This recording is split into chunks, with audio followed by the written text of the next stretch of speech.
pad die, zet hier elk jaar een amfibiehek neer. En dit hek voorkomt dat amfibieën het pad oversteken, het fietspad hier. En zo voorkomen dat ze overreden worden en ze kunnen ze ook heel goed tellen elk jaar. Tot nu toe hebben we aardig al wat beesten gevonden. We zijn nu ongeveer halverwege het project. Dus we zullen er vast en zeker ook nog wel heel veel tegen gaan komen. Elke amfibie heeft, elke kikker, pad en salamander heeft, elke soort heeft zijn eigen periode waarin ze actief zijn. En er moeten er nog een paar komen, dus dat gaan we zien. Er staat hier een hek naast het fietspad.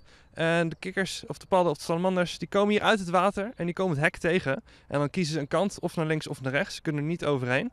En dan komen ze een emmer tegen en dan vallen ze in die emmer. En dan elke ochtend om 8 uur en elke avond om 8 uur kijken we in de emmers, kijken wat voor dieren we hebben. Elk dier dat we vinden noteren we op een app op onze telefoon. Ze komt in de database terecht en vervolgens zetten we ze over aan de andere kant van het fietspad.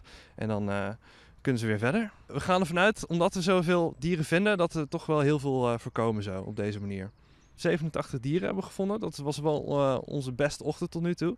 Af en toe hebben we een ochtend dat we 50 dieren vinden. Gemiddeld vinden we ongeveer 20 dieren zou ik zeggen. Maar we hebben af en toe ook een ochtend dat we helemaal niks vinden. De Potmarg is een heel bijzonder stukje midden in Leeuwarden, midden in de stad. Hier leven ontzettend veel amfibieën. En dit fietspad is ook ontzettend druk. Vooral 's ochtends. En zo voorkomen we gewoon dat er heel veel dieren worden platgereden door fietsers of brommers, etc. Zo kunnen we ook gewoon tellen hoeveel dieren hier nou precies zijn. Want voor midden in de stad zijn hier heel veel dieren aanwezig.